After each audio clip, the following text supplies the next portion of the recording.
Assalamualaikum warahmatullahi wabarakatuh. Waalaikumsalam warahmatullahi wabarakatuh. Salam dan bahagia, selamat siang Bapak Ibu. Kepada Ibu Sondang, Kepala SD Makassar nomor 3 yang terhormat, kepada Bapak Ibu guru serta rekan-rekan sekalian, terima kasih pada hari ini berkesempatan untuk berada di sini, di mana saya memiliki kesempatan juga untuk berbagi sharing kepada Bapak Ibu apa yang saya dapatkan dari guru penggerak yang sedang saya ikuti. Pada hari ini kita akan melalui sesi berbagi. Di sesi berbagi ini, saya harapkan kita dapat memenuhi tujuan sebagai berikut. Yang pertama adalah memahami perubahan paradigma belajar, yaitu konsep pendidikan menurut Ki Hajar Dewantoro. Yang kedua, merefleksikan diri peran guru yang telah dilakukan oleh kita selama ini. Yang ketiga, dapat memahami nilai peran guru dalam budaya positif. Yang keempat, memahami pentingnya menumbuhkan budaya disiplin positif dalam lingkungan belajar dan tercapainya visi sekolah. Yang kelima adalah proyek aktif kita meningkatkan kolaborasi peran serta siswa, guru, orang tua, dan masyarakat sekitar dalam membentuk budaya positif. Nah, Bapak Ibu, untuk menyegarkan kembali ingatan kita bahwa sekolah kita ini memiliki visi misi yang sudah kita susun bersama. Pada tahun ini kita mengalami pembelajaran baru, yaitu kurikulum merdeka.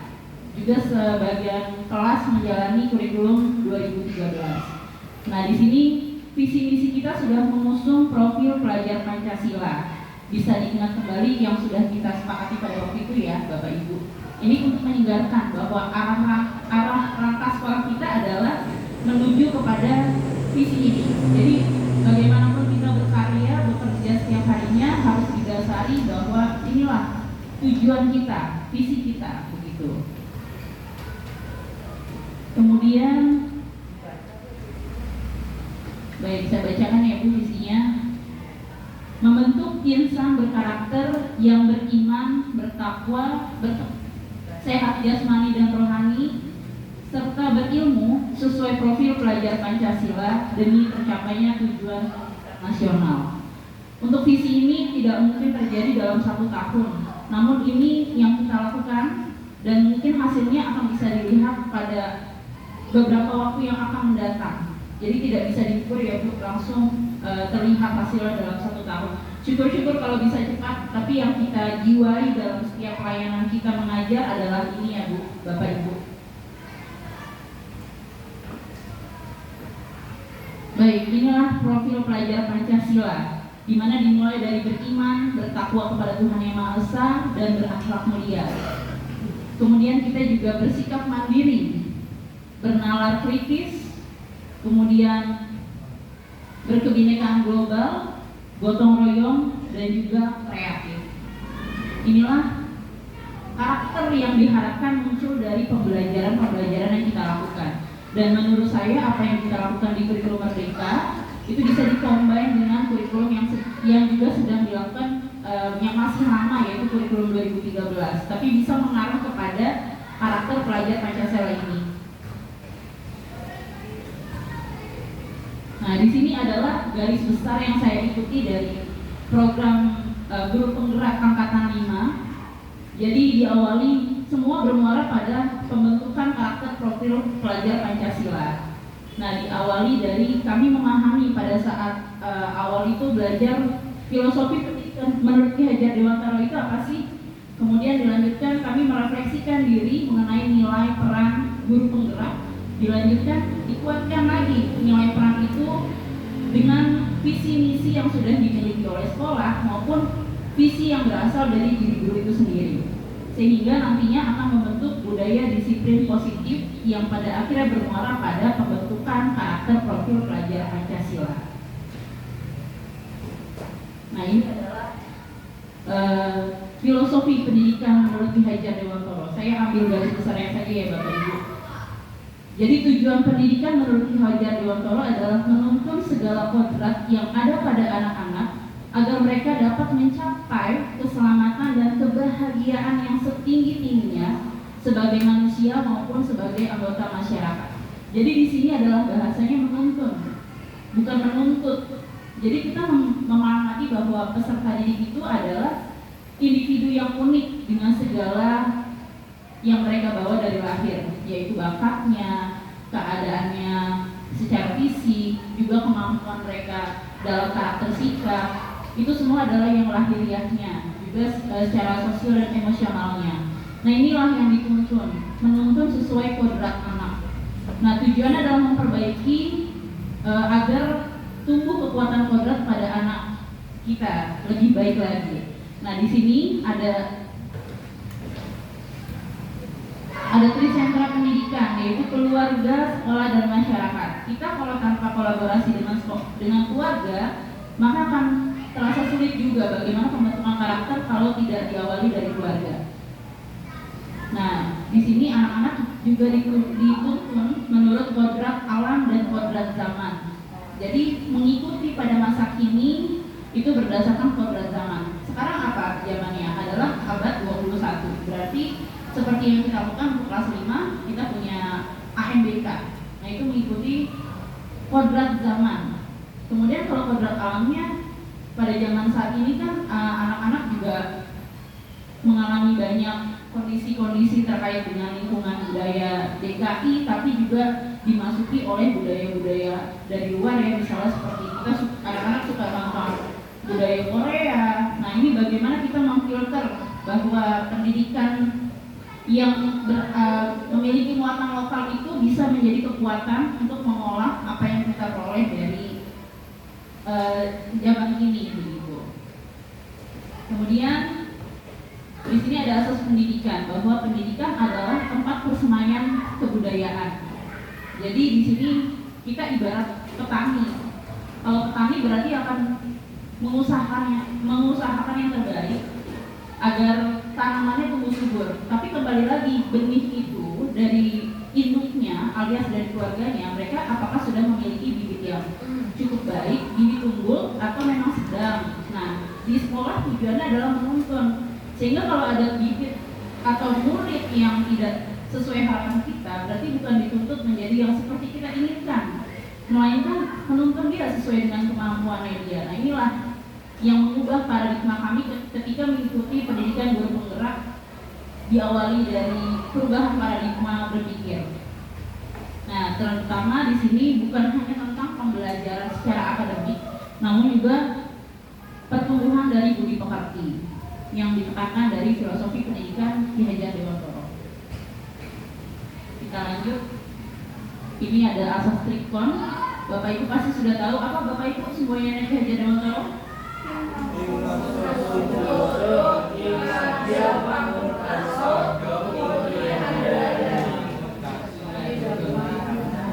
Nah di sini yang perlu kita tekankan lagi, kita ingat lagi, ternyata benar menjadi sebuah semboyan yang juga menjiwai kita sebagai pendidik. Di depan menjadi teladan, di tengah membangun semangat, di belakang memberikan dorongan. Di sini ada asas trikon, yaitu continue, di mana para siswa ini sebagai generasi penerus bangsa harus melestarikan kebudayaan dari Indonesia. Kita kan berhadapan langsung untuk zaman ini kan berhadapan dengan kemajuan teknologi, kemajuan budaya dari budaya asing. Nah inilah dimana kita harus berhasil menanamkan muatan-muatan lokal kepada anak didik kita, bahwa mereka mencintai Indonesia, dan ini adalah bersifat kontinu. Yang kedua asas konvergen, yaitu kita mengembangkan kebudayaan nasional Indonesia dengan cara memadukan dengan kebudayaan asing yang dipandang dapat memajukan bangsa Indonesia. Jadi kita tetap memilah apa yang menjadi budaya asing ini membawa kebaikan, namun tidak menghilangkan identitas asli dari budaya Indonesia.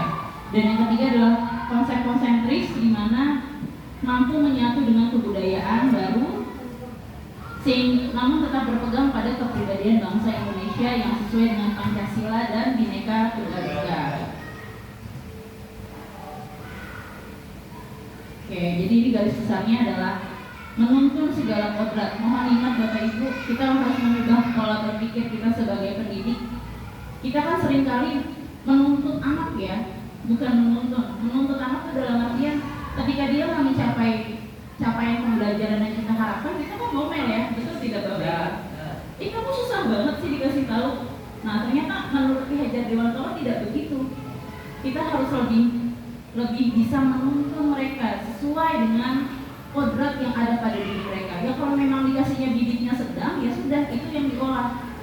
Kita yang menggemburkannya dengan pupuk yang banyak, dengan air yang teratur seperti itu. Jadi tidak bisa menuntut.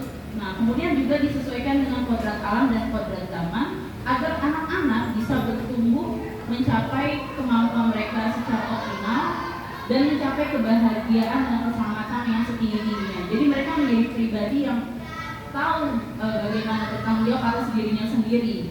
Nah itu yang diharapkan dari filosofi pendidikan Ki Hajar Dewantara. Nah sebagai guru kita harus mengelola pembelajaran yang berpihak pada murid untuk mewujudkan sekolah sebagai pusat pengembangan karakter, yaitu budi pekerti, di mana kita melibatkan lingkungan, yaitu utamanya adalah keluarga, sekolah, dan juga kemudian lancar dengan masyarakat. Nah budaya disiplin positif ini membuat lingkungan belajar diharapkan bisa lebih nyaman anak-anak mengikuti pembelajaran. Nah inilah adalah nilai peran dan kompetensi dari guru. Sebetulnya ini adalah guru penggerak, tapi menurut saya ini bisa dipakai oleh seluruh guru, di mana kita semua juga harus menjadi penggerak bagi diri kita sendiri untuk mengubah paradigma yang lama tadi menjadi paradigma yang baru. Nilai yang pertama berpihak pada murid. Kita juga harus punya sikap reflektif, punya sikap mandiri, berani berkolaboratif, dan juga inovatif. Untuk peran kita, yang pertama adalah menjadi pemimpin pembelajaran. Kita yang memimpin pembelajaran, memanajer kelas kita. Kemudian kita juga menjadi coach bagi guru lain. Jadi kalau Bapak Ibu punya ilmu yang bisa dibagi kepada teman-teman, silakan. Kita bisa menjadi coach satu sama lain. Seperti saat ini saya juga masih belajar, tapi saya saat ini bisa menjadi coach atau tutor sebaya kepada Bapak Ibu sekalian. Kemudian yang ketiga, perannya adalah mendorong kolaborasi. Yang keempat, mewujudkan kepemimpinan murid, di mana di sini kita harus meyakinkan murid bahwa mereka mampu menjadi pemimpin bagi diri mereka sendiri. Bagi yang nantinya dari situ muncul keyakinan, mereka bisa juga menjadi pemimpin untuk teman-teman lainnya. Dan yang kelima, menggerakkan komunitas praktisi.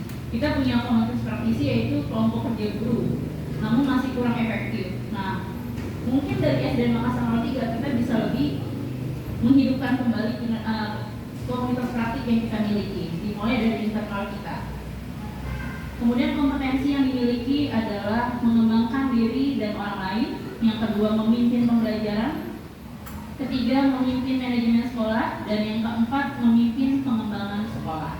Jadi diharapkan dengan memahami dari nilai, peran, dan juga kompetensi, kita dapat membuat pembelajaran yang membawa perubahan bagi ekosistem di sekolah kita agar membentuk budaya disiplin positif. Itu adalah modul 1-2 yang pernah saya pelajari. Nah, di sini Bapak Ibu, saya mau praktekkan, mungkin dari Bu Kori ya. Coba Bu Kori untuk mengepalkan tangannya. Lalu saya minta bantuannya Bu Alin untuk mencoba melakukan apapun kepada kepalan tangannya Bu Kori, supaya Bu Kori, terserah Bu Kori mau tutup atau mau buka. Oke, Bu Kori boleh dibuka. Oke. Dikepal ditutup boleh juga, dibuka juga boleh. Dikepal dulu. Jadi Bu Alin mau ngelitikin mau apa bebas supaya terbuka. Baik. Ya, oke. Jadi kembali saya mau tanya Bapak Ibu. Kalau misalnya kita diminta, kita mengepalkan tangan, terus ada kita mau menggelitik. Nah, Bapak Ibu kira-kira mau membuka itu atau menutup itu? Pikiran itu ada di siapa ya? Kita. Di diri sendiri. Baik. Jadi yang memegang kendali untuk menutup atau membuka kepalan tangan adalah diri kita sendiri. Betul, yang punya tangan dulu, benar sekali. Nah inilah yang disebut dengan self control atau kontrol diri. Ini yang menjadi ranah dari budaya positif, bahwa kita lah yang memiliki kontrol diri untuk kembali lagi, mulai disiplinnya dari saya, refleksinya dari saya. Dengan kita rajin refleksi, maka diharapkan pembelajarannya bisa semakin lebih baik.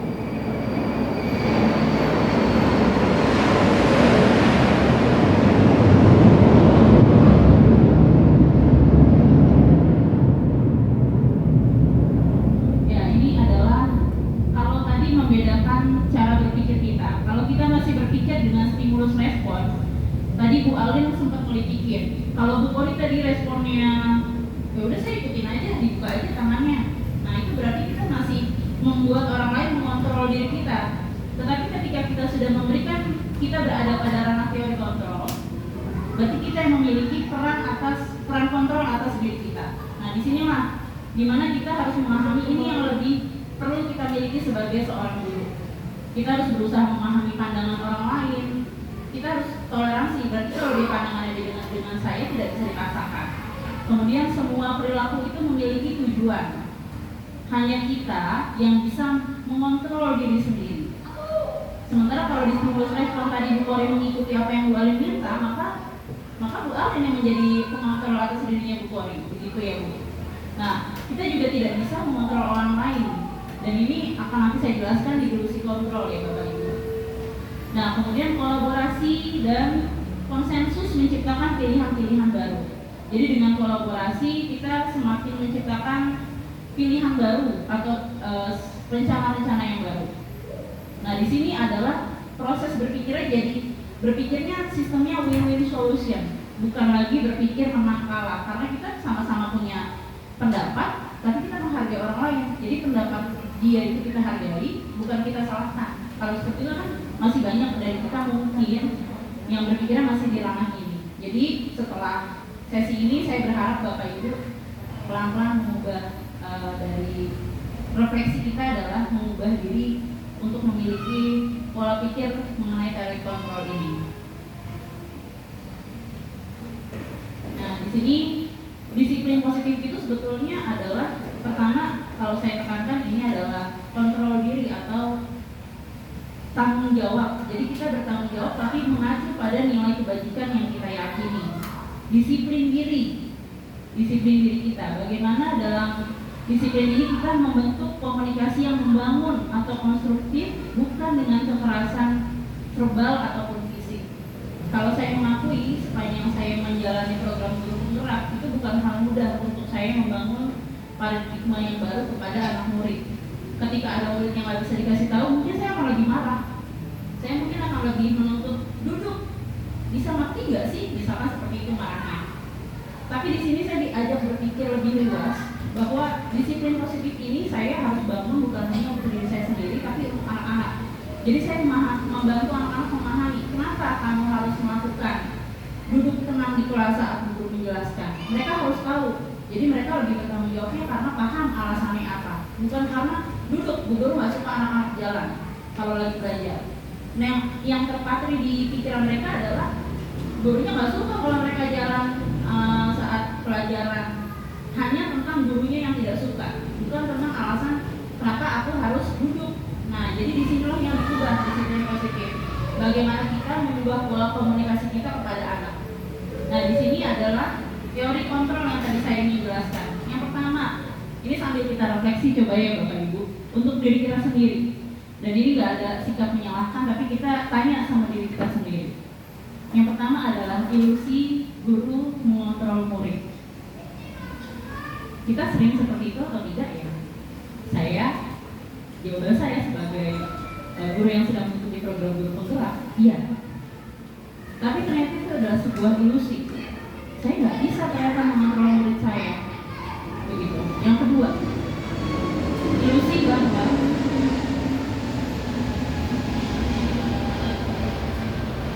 kurang sedikit. Yang kedua, ilusi bahwa semua penguatan positif,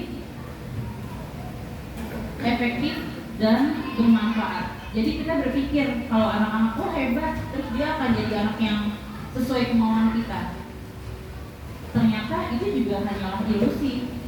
Gitu. Jadi tidak semua penguatan afirmasi yang kita berikan ke anak itu membuat mereka jadi lebih rajin. Barangkali malah membuat mereka lebih sombong. Barangkali itu malah membuat mereka menghilangkan dari motivasi murni dari belajar itu sendiri. Nggak usah belajar, nanti juga dapat nilai 100 kata guru kan aku pintar. Itu afirmasi yang itulah sebuah ilusi yang salah menurut teori kontrol ini. Yang ketiga adalah ilusi bahwa kritik dan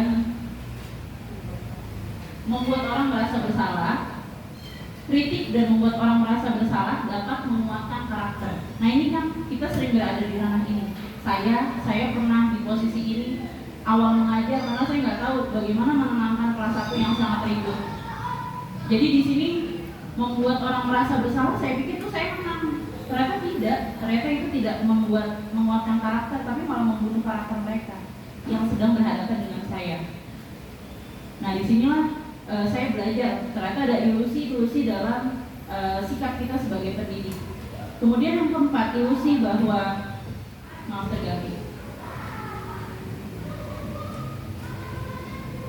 ilusi bahwa orang dewasa memiliki hak untuk memaksa. Kita sebagai guru, kita adalah orang dewasa di dalam kelas. Kita punya power, tapi power kita kadang seringkali digunakannya bukan untuk memanajer, tapi lebih untuk mengatur, bersikap sesuai yang saya mau. Betul nggak Bapak Ibu? Kalau misalkan dirasakan, mungkin dari perjalanan sekian waktu kita sama-sama ada di ranah ini, pernah melakukan ranah ini. Nah ini yang menjadi sebuah kesadaran saya ketika mengikuti program guru penggerak. Ternyata itu yang saya lakukan semuanya masih mengedepankan ego saya sebagai pendidik dan tidak memanusiakan anak didik yang saya atur. Nah itulah yang menjadi kesadaran saya ketika mengikuti program guru penggerak.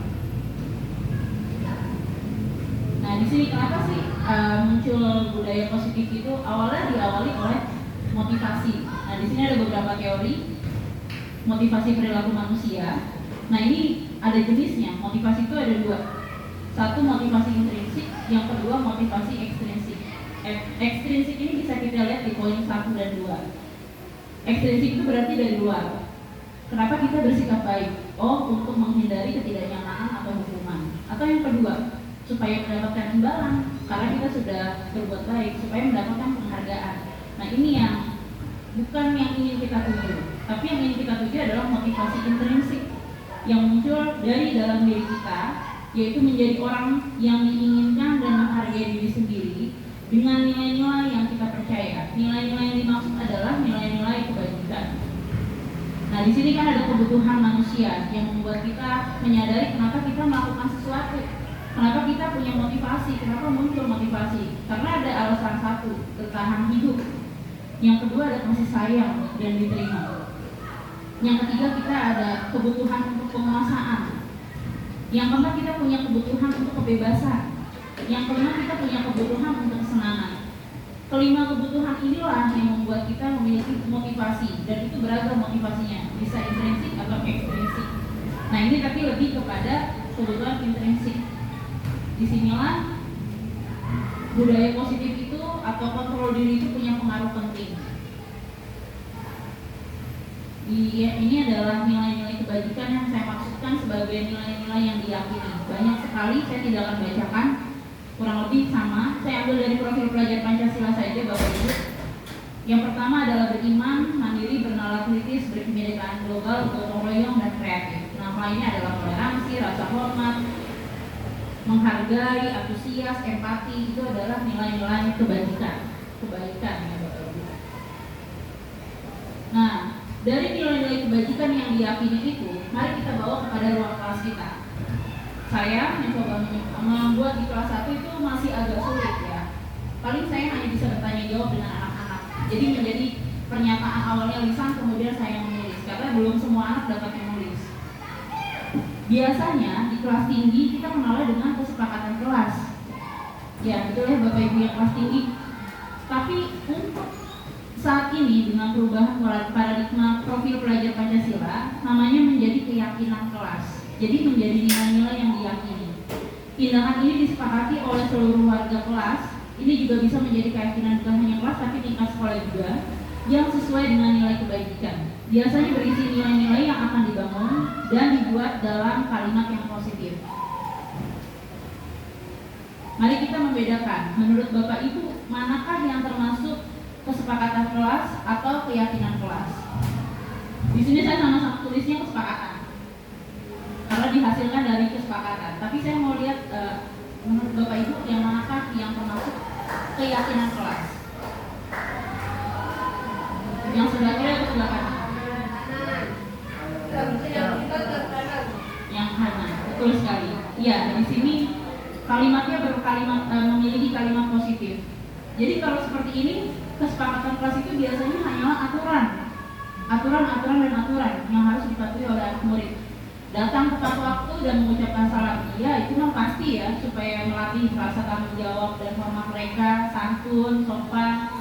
Kemudian menjaga kebersihan sekolah, itu adalah aturan. Namun sebaliknya, di keyakinan kelas, kita membuat kalimatnya bernada lebih positif. Jadi semua orang akan timbul perasaan nyaman di kelas. Kami, murid dan guru, saling menghargai. Apa yang harus kita lakukan anak-anak saat ada orang berbicara di depan? Harus menghargai, Bu. Nah, mungkin akan timbul pemikiran yang seperti itu. Yang kedua, kami murid yang semangat belajar. Yang ketiga, kami murid yang peduli dengan teman-teman. Nah, ini ketika saya praktikkan di kelas 1 agak sulit karena mungkin daya bernalar mereka juga harus dipancing lebih kritis lagi, masih harus berlatih lagi. Tapi kalau untuk poin menghargai mereka mengerti gitu. Nah, saya baru sampai di poin 1 dan 2 yang saya coba praktikkan. Bapak Ibu kelas tinggi silakan dilatih lagi juga di kelas masing-masing untuk membuat bukan kesepakatan kelas namun keyakinan kelas. Kenapa bukan kesepakatan lagi? Karena kita mau membentuk ranahnya adalah profil pelajar Pancasila yang keluarnya adalah outputnya adalah karakter. Sehingga kalau kita masih menggunakan yang aturan ini, kita tidak akan bisa menghasilkan siswa yang paham kenapa aku harus mengikuti aturan. Oh, karena nanti kalau nggak ngikutin aku akan dihukum, akan dimarahi guru, akan ditaruh di depan saat upacara. Sebaliknya ketika kita meyakini itu sebagai keyakinan kelas, mereka akan menyadari, oh iya, aku tuh harus menghargai karena kalau aku sebagai manusia juga boleh dihargai. Jadi akan muncul kesadaran-kesadaran seperti itu yang membuat mereka akan merefleksikan diri mereka secara tidak langsung. Kita melatih mereka berefleksi. Nah, berikutnya kita mengenal ada istilah penghargaan. Tapi ternyata menurut penelitian terbaru, penghargaan itu dapat mematikan potensi dari belajar yang sesungguhnya dan berdampak buruk seperti halnya menghukum. Yang pertama, kenapa penghargaan itu menurunkan mematikan potensi? Dia dapat menurunkan kualitas pembelajaran. Kalau kita kasih reward, tapi siswa yang lain yang tidak berhasil mencapai, dia akan rendah diri. Reward. Jadi disitulah kualitas pembelajaran kita kok jadi dinilainya cuma dengan reward ya. Nggak semua siswa dapat bintang ya. Saya pernah mempraktekkan di kelas 1 pakai bintang. Tapi pas saya lihat murid saya tuh ada yang kecewa ternyata. Kecewa sama diri mereka sendiri ya Bu. Betul. Mengalami kekecewaan.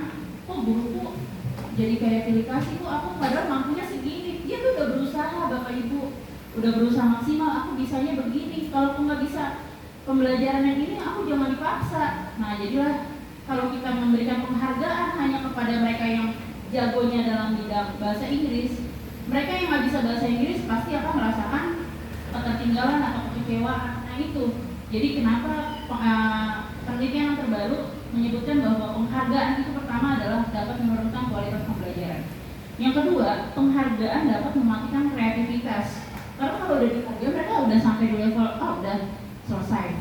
Aku nggak mau lagi berkarya, soalnya kata guruku aku udah pintar, aku udah bagus, saya udah sampai di level yang lebih dari teman-teman saya. Itu yang ditanamkan. Maka kita bukan memberikan lagi penghargaan bukan lagi memberikan penghargaan selayaknya, tapi malah jadi menjatuhkan yang lainnya. Iya, yang lainnya Bu.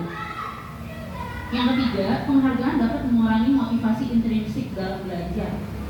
Mereka harusnya tahu ketika mereka belajar, mencapai capaian belajar itu bukan karena sekedar memperoleh nilai, tetapi lebih dari itu, anak-anak tahu ini manfaatnya buat kehidupanku apa ya? Kenapa aku harus bisa menghitung? Kenapa aku harus tahu menghitung berat kilogram, harus kenal dengan mengenal ukuran luas? Kenapa ya? Dia harus bisa menyambungkan. Nah, tapi ternyata ketika kita berikan dia penghargaan karena nilai matematikanya misalkan 100 ya Bu, ternyata dia cuma sekedar di teori, praktiknya sulit. Nah, itulah yang terjadi tidak hanya pada zaman saat ini. Saya pun merasakan ketika saya menjadi seorang murid, bagaimana saya dulu juga menjadi dibanding-bandingkan karena nggak punya kemampuan kemampuan di bidang waktu itu misalnya bahasa Inggris atau matematika yang lebih mumpuni karena teman saya lebih pintar. Di situ membuat kita saling berlomba, saya mau melebihin dia. Tapi caranya nyontek, menghilangkan karakter yang lain begitu.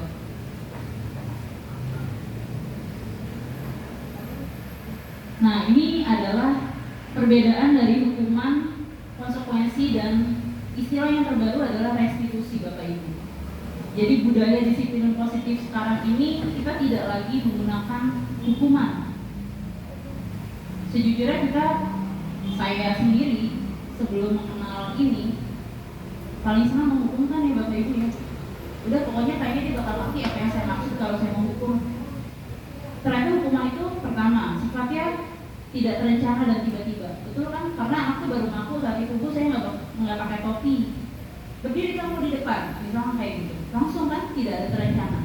Kedua, bersifat satu arah tanpa melalui kesepakatan atau pengarahan. Kita langsung meminta anak itu melakukan apa yang kita mau. Dan yang ketiga, hukuman bisa diberikan secara fisik ataupun psikis dan menimbulkan trauma. Saya masih ingat kalau waktu kelas 3 SD saya dicoret pipinya sama guru saya pakai kapur karena saya nggak bawa buku pelajaran sesuai jadwal, dan itu membekas sampai saat ini. Bagaimana kita saat ini juga memperlakukan anak didik kita, begitu. Nah, ini kenapa kita berangkat ke hukuman, konsekuensi, dan restitusi? Berangkat dari keyakinan kelas yang sudah kita sepakati, kesepakatan kelas yang sudah kita sepakati, pasti adalah pelanggaran. Nah, bagaimana kita menyikapinya kalau bukan dengan hukuman? Namun anak-anak menyadari kalau dia melanggar, dia menyadari ini. Jadi ini sudah tidak dipakai zaman sekarang ya Bapak Ibu. Pada saat kita mau membentuk profil pelajar Pancasila, anak-anak yang merdeka, anak-anak yang dituntun sesuai kodratnya mencapai kebahagiaan dan keselamatan yang setinggi-tingginya, maka ini sudah tidak boleh dipakai lagi. Sebagai seorang guru mari kita mulai mengubah paradigma kita. Sebaliknya anak-anak harus kita menyadari bahwa di balik kesepakatan yang mereka sudah buat bersama, ada konsekuensinya. Konsekuensi ini juga bersifat tidak terencana atau tiba-tiba. Maaf, ini kita lewat yang sini aja langsung. Mereka memahami apa yang menjadi sebuah risiko dari pelanggaran yang mereka lakukan. Kemudian di restitusi ini adalah istilah yang terbaru Bapak Ibu. Restitusi adalah proses menciptakan kondisi bagi murid untuk memperbaiki kesalahan mereka, sehingga mereka bisa kembali pada kelompok mereka dengan karakter yang lebih kuat. Jadi memperbaiki kesalahan, bukan menyudutkan kesalahan mereka dan menyalahkan atau memberi hukuman. Dengan restitusi, proses kolaboratif untuk mencari solusi atas suatu masalah dan membantu berpikir tentang kebutuhan dan bagaimana harus memperlakukan orang lain. Jadi di dalam restitusi itu kita bukannya kita menuntut anak untuk menyadari kesalahannya lalu diberikan hukuman, namun melalui restitusi itu kita dibuat kesepakatan dengan anak itu, kamu tahu kamu salahnya di mana, lalu apa yang bisa kamu perbaiki. Nah, jadi di situ nanti akan saya jelaskan tahapannya restitusi. Jadi yang terbaru adalah restitusi ya Bapak Ibu. Ini pada saat Bu Clara ke sekolah saya sempat tanya jawab juga sama Bu Clara, karena kan budaya positif ini sudah banyak digaungkan di dunia psikologi.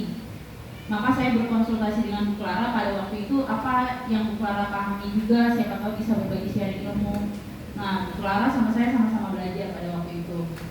Ternyata baru tahu juga Bu Clara ada namanya restitusi. Nah, maka ini adalah satu paradigma berpikir lagi yang harus kita perbaharui. Di sini ada posisi kita sebagai guru. Yang pertama ini adalah sebagai penghukum. Ini paling dasarnya. Pertama kita dulu penghukum. Kedua kita pembuat merasa bersalah. Ketiga sebagai teman. Keempat memantau. Kelima manajer. Nah, menurut Bapak Ibu dari kelima ini di nomor berapakah seharusnya kita bisa berada? Yang betul-betul menghidupkan budaya positif. Teman. Selain teman, manajer. Baik, siapa yang jawab penghukum? Tidak ada. Pembuat merasa bersalah? Tidak ada. Teman. Oke. Gak apa-apa, kita tanya jawab dulu Bapak Ibu. Pemantau. Pemantau. Manajer. Iya. Bisa. Oke, baik Bapak Ibu. Ini agak kecil ya, saya mohon maaf sebelumnya. Saya pindah dulu. Jadi kalau kita berada di posisi penghukum dan pembuat merasa bersalah, ini kita di sini bukan berada di kontrol restitusi yang tepat. Karena kita menghukum dan membuat merasa bersalah, maka ini kita lewatkan. Kemudian di teman, kalau di teman itu posisinya seperti ini, misalnya, "Nak, kamu jangan ribut ya, kan kalau ribut nanti bu gurunya dimarahin sama pak kepala sekolah," gitu misalnya. Jadi itu membuat posisinya sebagai seorang teman. Tapi apa efek dari seorang guru yang memposisikan dirinya sebagai seorang teman bagi muridnya? Tidak dihargai. Terus kali gue 100 itu tidak dihargai. Jadi apakah ini sudah di tempat yang tepat untuk kita menjadi seorang yang bisa mengerti kontrol restitusi? Belum ya, karena ternyata di posisi teman satu hari dia akan memahami, berarti dia kontaknya sama satu guru itu aja. Dia cuma takut ketika tadi kan dibilangnya jangan ribut ya, nanti kalau kamu ribut ibu dimarahin sama ibu kepala sekolah, misalnya seperti itu. Berarti dia hanya akan hormat kepada satu guru itu saja.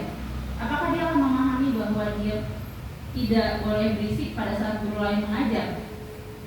Tidak akan timbul kesadaran, saya rasa. Jadi maka dari itu kalau kita memposisikan sebagai teman, murid tidak akan menghargai setiap orang karena dia belum sadar tanggung jawabnya.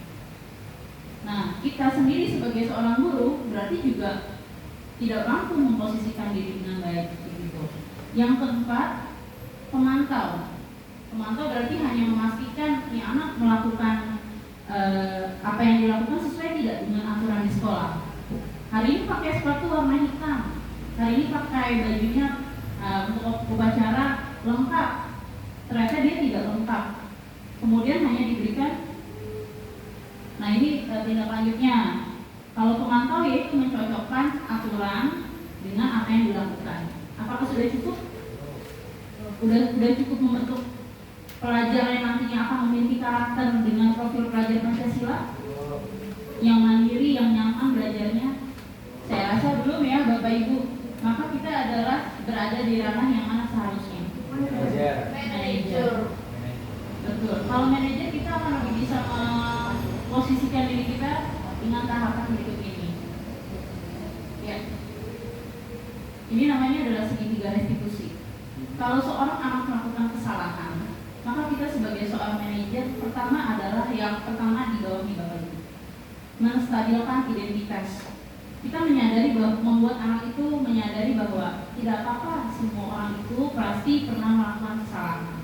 Jadi bukan disudutkan, kamu sih begitu salah kan? Tapi padahal saya berada di posisi yang belum menyalahkan. Nah, mengenal restitusi ini melalui pendidikan guru penggerak, ini sungguh mengubah pola berpikir saya dan bagaimana saya berinteraksi dengan murid.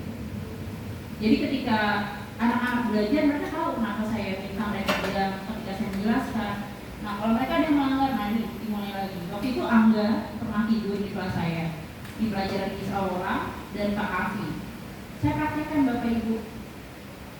Memang tidak mudah karena anak kelas 1 kan pemahamannya belum sampai di ini ya, bisa ditanya jawab. Nah, tapi saya coba praktekkan pada saat itu. Pertama adalah menstabilkan identitas peserta didik, bahwa dia harus menyadari setiap orang itu nggak apa-apa berbuat salah.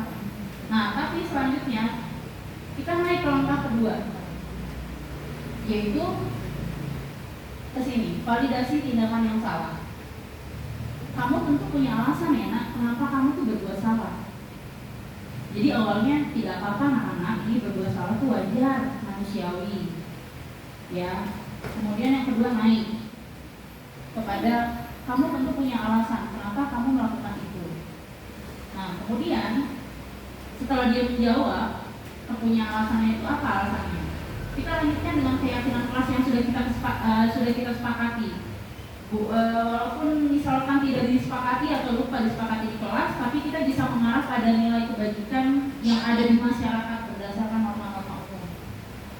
Nah, maka kalau begitu keyakinan apa yang kita kalau di dalam ranah kelas kita bisa tanya keyakinan kelas apa yang telah kita sepakati. Oh iya, tidak boleh. Misalkan kami murid dan guru saling menghargai. Ketika Angga tidur, saya tanya sama Angga, berarti Angga menghargai tidak? Dia bilang tidak. Kamu dapat apa ketika kamu tidur? Mendengarkan ilmu dari Pak Kami tidak? Tidak. Dia menyadari dia di ranah, waktu itu di ranah kedua. Dia tidak bisa mendapat apa-apa, informasi belajarnya tidak dapat dari Pak Kami. Sosialisasi dengan teman saat berdiskusi juga tidak ada. Nah, maka dikembalikan. Berarti keyakinan apa yang telah dilanggar? Keyakinan kelas apa? Yaitu saling menghargai. Nah, kemudian ditutup dengan menyadari kesalahan ini, kamu akan menjadi orang yang seperti apa? Jadi, Bapak Ibu, ini pola pikir yang baru yang saya ini menjadi inti dari budaya positif yang juga saya sharingkan kepada Bapak Ibu. Saya masih belajar karena tidak mudah. Saya berharap Bapak Ibu juga bisa sama-sama belajar. Jadi kita ingat-ingat lagi, saya tegaskan lagi kemudian. Pertama, tahapannya adalah menstabilkan identitas yang membuat anak merasa dia walaupun bersalah, namun tidak disudutkan, tapi dibantu gimana caranya biar dia memperbaiki dirinya. Yaitu dengan cara kata-katanya adalah, tenang, kamu tidak apa-apa nak berbuat salah hari ini, tapi besok jangan ya. Nah, sekarang mari kita lihat kesalahan kamu. Apa yang membuat kamu melakukan kesalahan itu? Alasannya, validasi tindakan yang salahnya apa? Setelah dia menjawab, jangan kita salahkan, oh begitu. Jawabnya harus tetap dengan komunikasi yang positif juga. Oh begitu. Baik, kenapa kamu misalnya tidak tidur semalam? Karena saya bermain handphone. Loh, memang mamamu tidak mengatur jam tidur kamu? Tidak Bu, mamaku seperti ini. Misalkan seperti itu jawabannya Angga pada saat itu ya Bapak Ibu. Mamaku waktu itu sibuk jagain adikku, jadi aku tidurnya bebas aja Bu. Aku mau tidur setengah 12 malam, kata dia gitu. Nah, Angga tahu tidak kalau anak-anak yang tidurnya malam, efeknya akibatnya apa? Ngantuk Bu di sekolah. Terus kalau ngantuk nggak bisa belajar Bu. Nah, jadi itu dipancing karena Angga kan waktu itu belum bisa ya. Tapi saya pancing di validasi tindakan yang salah ini. Nah, sesudah itu saya kembalikan, kalau begitu kamu sudah sadar kesalahan kamu menyadari tidak keyakinan kelas apa yang sudah kamu langgar? Yaitu adalah saling menghargai dan tidak bertanggung jawab. Pada saat itu Angga bilang, Angga itu termasuk dewasa ya Bapak Ibu. Jadi walaupun dia di kelas itu agak seperti itu untuk makhluk, tapi dia ternyata ketika kita tanya jawab, dia lumayan berkembang begitu pemikiran-pemikirannya. Nah, ini yang waktu itu saya praktekkan benar-benar di Angga pas sekali ketika saya belajar segitiga restitusi. Nah, waktu itu Angga buat niat adalah, oke Bu, besok saya akan tidur lebih awal di jam 9. Lalu saya tidak lupa karena di masih kelas 1, saya hubungi orang tuanya. Saya panggil orang tuanya ke sekolah. Kemudian saya minta kerjasama untuk tidak pegang HP selama di hari-hari belajar. Begitu. Jadi tetap kalau kita lihat kembali ke kebutuhan murid itu, dia butuh diperlakukan seperti apa. Kalau dia berada di ranah kelas bawah, maka dan kelas ini kita kalau bisa lebih komunikatif lagi dengan keluarganya, karena membentuk segitiga restitusi ini tidak mudah. Ini bukan karakter yang bisa dibentuk di sekolah saja Bapak Ibu, tapi utamanya adalah di rumahnya. Nah, di sekolah kita menguatkan kembali kalau dia melakukan pelanggaran-pelanggaran. Ya begitu Bapak Ibu, mudah-mudahan kita semua bisa mengubah paradigma berpikir kita. Jadi kesimpulan dari budaya positif yang saya sharingkan pada hari ini adalah dengan memahami filosofis pendidikan Ki Hajar Dewantara yang berpihak pada murid, membuat paradigma dalam pendidikan kita perlu diubah. Dari paradigma stimulus respon menjadi ke teori kontrol, serta penerapan nilai kebajikan universal untuk membentuk konsep budaya disiplin positif.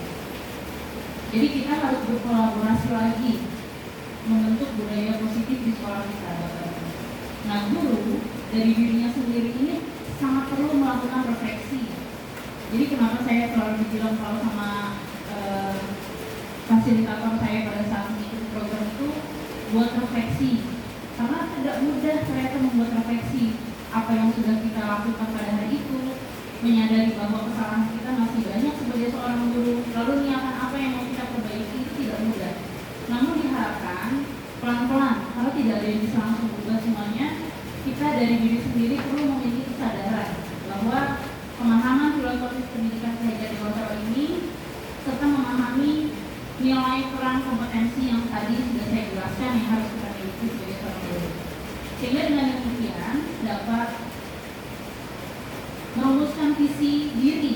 Jadi kita sebagai seorang guru dengan menjiwai visi sekolah, kita juga harus punya visi untuk berkembang. Nah, ini akan bermuara pada pengembangan penguatan karakter profil pelajar Pancasila. Nah, diharapkan kalau saya sebagai guru penggerak dapat memiliki kesadaran secara reflektif dan melakukan kolaborasi dengan Bapak Ibu, dan tidak hanya dengan Bapak Ibu, namun juga dengan orang tua, dengan masyarakat di mana kita berada di sekitar, untuk membentuk lingkungan yang nyaman dan memiliki budaya disiplin positif. Jadi keterlibatan pihak 3 sentra itu tadi sangat penting. Jadi sentra pendidikan, keluarga, sekolah, masyarakat. Kita bekerja sama dengan puskesmas ya, kemudian untuk kesehatan. Kita bekerja sama dengan Satpol PP untuk keamanan. Jadi semua itu terlibat. Nah, yang kita perlu praktikkan adalah nanti untuk proyek pelajar Pancasila ini, betul yang kemarin kita ikuti adalah harus membuat proyek sekolah. Proyeknya itu tidak hanya dalam bentuk produk, tapi juga harus mengandung nilai karakter. Nilai-nilai karakter di mana siswa itu yang menghidupi karakter tersebut. Nah, inilah PR kita membentuk atau meningkatkan kembali kolaborasi kita membentuk budaya positif di SDN Makassar 03. Nah, ini hanya gambaran kecil kebiasaan yang kita lakukan tapi belum rutin Bapak Ibu. Menghidupkan kembali mungkin bisa. Ya, kita sudah memiliki ini, namun saya lihat masih ada yang orang tuanya asal naik, begitu, dan tidak ada yang menegur. Dan itu yang agak sulit ya. Kita perlu kerjasama. Bapak Ibu yang pikir aja saya nggak bisa. Kita semua punya andil, kita semua punya tanggung jawab. Kita punya tugas sama-sama. Nah, ini adalah kebiasaan-kebiasaan di mana kita sebetulnya secara tidak sadar sudah membentuk budaya positif. Hanya saja tadi perlu ditambahkan dengan segitiga restitusi ketika menemui anak-anak yang mengalami pelanggaran-pelanggaran atau melakukan kesalahan. Nah, itu yang terbaru. Kalau ini saya sebagai guru penggerak pada saat itu menuntun anak sesuai kodratnya. Karena kelas 1 saya lihat kebutuhannya belum bisa berhitung, belum semua siswa dapat berhitung. Maka bermain, anak-anak senang bermain.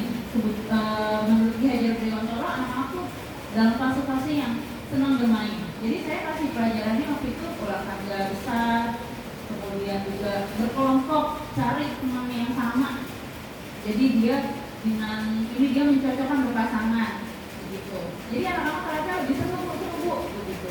Waktu itu mereka aku angka bilangan, angka 10, dia dengan temannya seperti naik kartu. Jadi kalau 10 itu penjumlahannya berapa tambah berapa terserah dia. 2 tambah 8, jadi temannya keluarin 2, yang maksudnya 6, yang kalah tinggal hitung dia harus nambah angka berapa lagi supaya jadi 10. Itu responnya setelah belajar seru dan berkesan. Besoknya mereka tanpa saya bilang, mereka udah bilang, Bu, main lagi nggak kayak kemarin? Jadi ternyata pembelajarannya nggak terasa, tapi ternyata mereka menangkap. Nah, ketika tadi secara tertulis di papan tulis sudah langsung hitung kayak jadinya seru, gitu. Masih terbawa perasaan senangnya. Nah, itu yang menyenangkan. Kalau kita berhasil membuat lingkungan dengan budaya positif, Bapak Ibu. Nah, kemudian ini adalah saya pernah diizin dengan Bu Sonda waktu itu untuk mengadakan Parents Teachers Day. Jadi orang tua tapi mengajar di kelas. Kita kan sering melibatkan orang tua, tapi belum pernah kan dijadikan orang tua sebagai narasumber atau sebagai guru di kelas. Nah, saya coba pada saat itu untuk kelas 1, yaitu dari ternyata orang tuanya ada bekerja di Basarnas. Saya minta tolong waktu itu ayahnya dia untuk bisa melakukan tangga bencana itu sharingnya. Nah, anak-anak seru ternyata waktu itu ada videonya juga, mereka bagaimana nyanyi tentang gempa itu, menyanyi bagaimana. Nah, Bagaimana mereka di situ dijelaskan ada tahapannya kalau ada gempa, tapi dilakukan dengan nyanyian. Nah inilah prosesnya. Dan ternyata itu pulang-pulang bilang lagi, Bu, seru. Tapi apakah saya mampu mengadakan ini setiap hari? Dibutuhkan konsistensi dan refleksi diri yang lebih rutin lagi. Dan saya mengaku itu tidak mudah.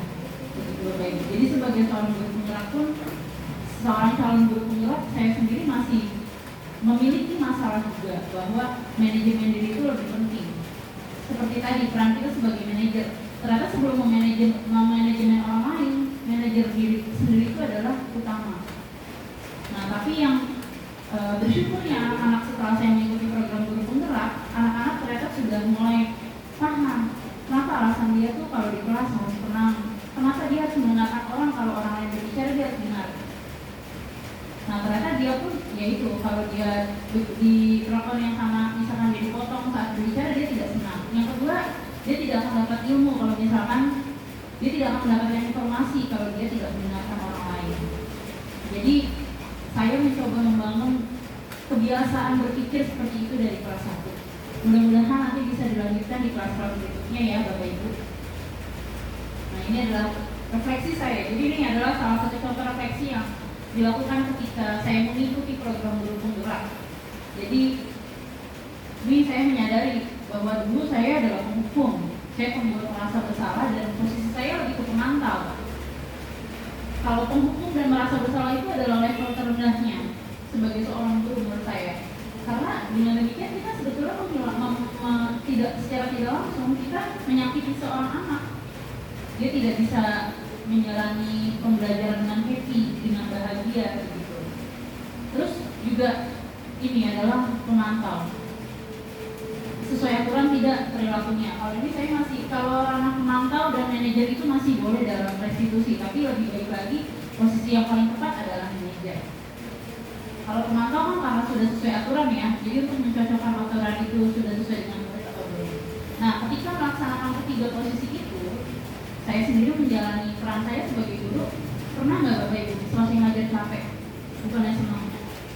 Capeknya tapi bukan capek senang gitu, bukan capek karena berhasil menyelenggarakan pembelajaran yang seru, tapi capek karena tadi anaknya nggak bisa diatur, tadi anaknya begini, pasti pernah ya. Nah saya juga masih merasakan itu kadang-kadang ya Bapak Ibu, karena apa? Karena kalau konsisten, kalau misalkan nggak berhasil menyelenggarakan pembelajaran yang membuat siswa itu terkesan dengan bermain, dengan dia merasa lebih hidup, begitu dinamikanya. Nah, saya membayangkan kalau saya pas lagi jadi siswa, bagaimana itu dampak dari posisi saya? Pasti berat dan tidak menyenangkan. Tadi saja saya cerita bagaimana dulu guru kelas 3 saya pernah menimbulkan sebuah trauma untuk saya. Padahal itu dicoret, tidak ada bekasnya, pakai kapur, tapi ingatan bahwa saya dihukum itu adalah ingatan yang sangat membekas. Kebetulan guru saya itu sudah almarhum. Jadi di ingatan saya, kalau saya jadi guru saya nggak mau begitu. Tapi ternyata tidak mudah ya, proses belajarnya tidak mudah. Pasti akan menimbulkan pemurungan kesedihan bagi siswa tersebut, menimbulkan rasa ragu-ragu dan kemampuan dari value dirinya. Mereka punya nilai. Walaupun aku begini, tapi kayaknya aku dibilang bapak ibu aku terbaik dari rumah. Tapi nyampe di sekolah, kamu kan nggak bisa sama kayak si itu. Nah, jadi value dirinya turun. Dia nggak lagi menghargai dirinya sebagai pribadi. Jadi apalagi dengan kita yang misalnya memposisikan diri sebagai penghukum, sebagai pembuat merasa bersalah.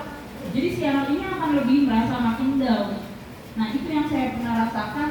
Dan ketika kita menghukum tuh rasanya di hati sebagai seorang pendidik pasti nggak enak Bapak Ibu. Pasti ada rasanya kayak kita merasa bersalah. Bersalah terus besoknya saya harus apa ya? Tapi ada nggak kadang-kadang kita tuh menyadari, oh iya saya salah, kemudian kita minta maaf sama murid. Saya baru belajar meminta maaf sama murid setelah saya mengakui saya salah itu beberapa saat, nggak langsung saat itu. Jadi itu yang masih banyak sekali dalam diri saya pun banyak yang perlu diubah. Dan ini menjadi refleksi mengikuti guru penggerak ini. Nah, jadi setelah mempelajari pembelajaran ini, saya berusaha menata diri menjadi posisi manajer. Ternyata membuat siswa bertanya jawab dan berkomunikasi terbuka, mereka merasa tidak disudutkan, tapi mereka merasa diapresiasi karena didengarkan pendapatnya dan bisa menyampaikan kebutuhan mereka. Kamu tuh maunya apa? Jadi kita tanya ketika mereka tidak apa-apa. Kenapa salah? Salahnya di mana? Alasannya apa? Nah, sekarang kamu kenapa berbuat itu? Apa kebutuhan kamu? Kita jadi tanya jawab kepada mereka, dan itu yang membuka pikiran mereka.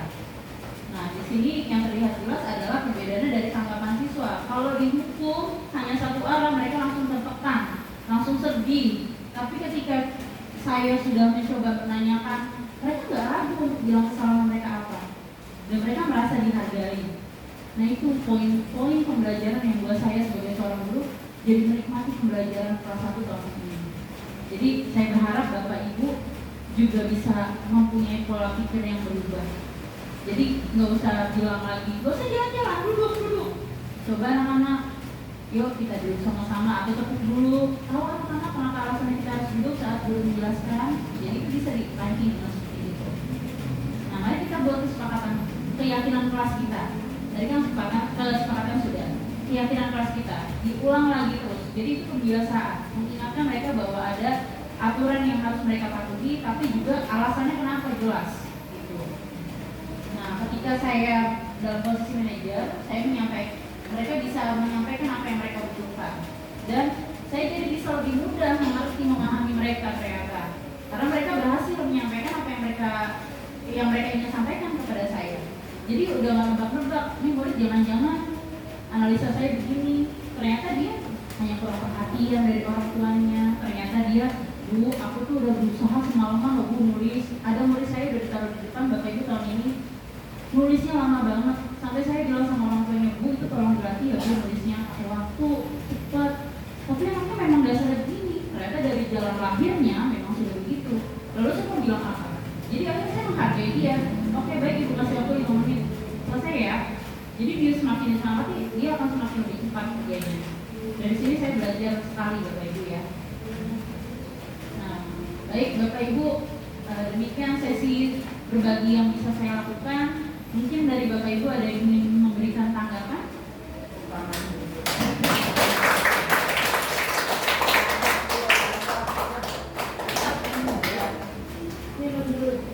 Baik. Silakan jika ada yang ingin bertanya, mungkin tadi penjelasan saya kurang jelas atau ingin memberikan tanggapan, monggo Bapak Ibu. Silakan Bu Ibi.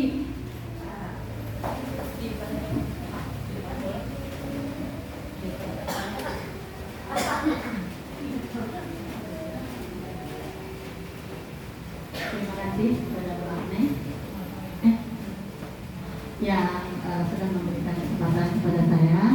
Ini sangat-sangat sekali ya kita bisa kembali menggali dan cara kita mengajar untuk menghadapi anak didik pada era saat ini. Tetapi yang ingin saya tanyakan tadi bahwa kita diposisikan sebagai teman itu berdampak negatif. Padahal saya selama ini memposisikan saya sebagai teman, itu caranya supaya anak dekat dulu dengan saya. Nah, kalau anak sudah welcome dengan saya, otomatis apa yang saya berikan kepada anak gampang diserap. Tapi ternyata tadi berdasarkan penjelasan Ibu, itu adalah berdampak negatif. Nah, saya ingin kenapa dan terima kasih. Assalamualaikum warahmatullahi wabarakatuh. Baik Bu Iwi, terima kasih. Pertanyaannya super sekali. Iya, Mario Teguh. Ya. Jadi betul. Kalau tadi kan saya kasih contohnya ya Bu. Kalau anak kita dalam posisi teman itu adalah misalkan Bu Alin adalah muridnya. Bu Alin, ayo jangan bercanda. Ayo dikerjakan tugasnya. Kamu gak kasihan sama ibu, nanti kalau didatengin kepala sekolah, didatengin kelas berikut. Jadi ada bujukannya Bu. Nah, kalau mungkin tadi Bu Yudi, saya tidak tahu nih, karena kan perspektifnya luas ya sebagai teman.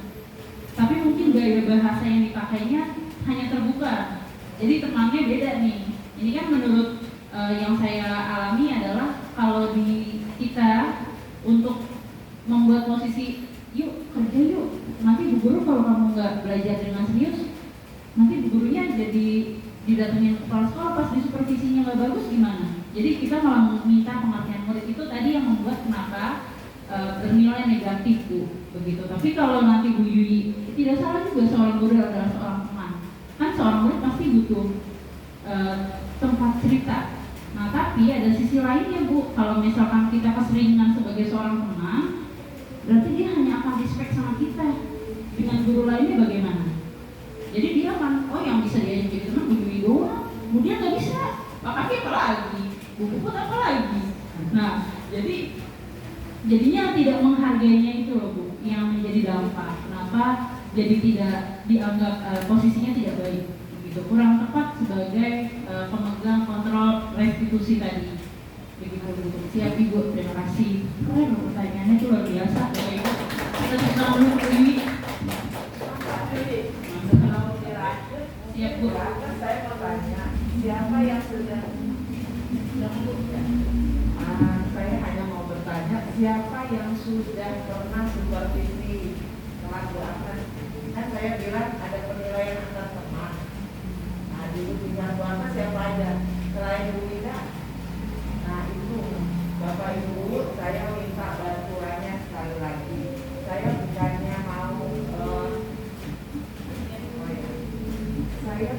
mau menyuruh Bapak Ibu inilah guru terbaik, bukan. Tapi kita saling belajar. Karena Bu Agnes sebagai guru penggerak, calon guru penggerak, maka ada baiknya kita melihat apa sih yang sudah dilakukan Bu Agnes, apa sih yang bisa kita contoh dari perbuatannya di kelas, mungkin bisa kita bawa di kelas kita masing-masing, seperti itu.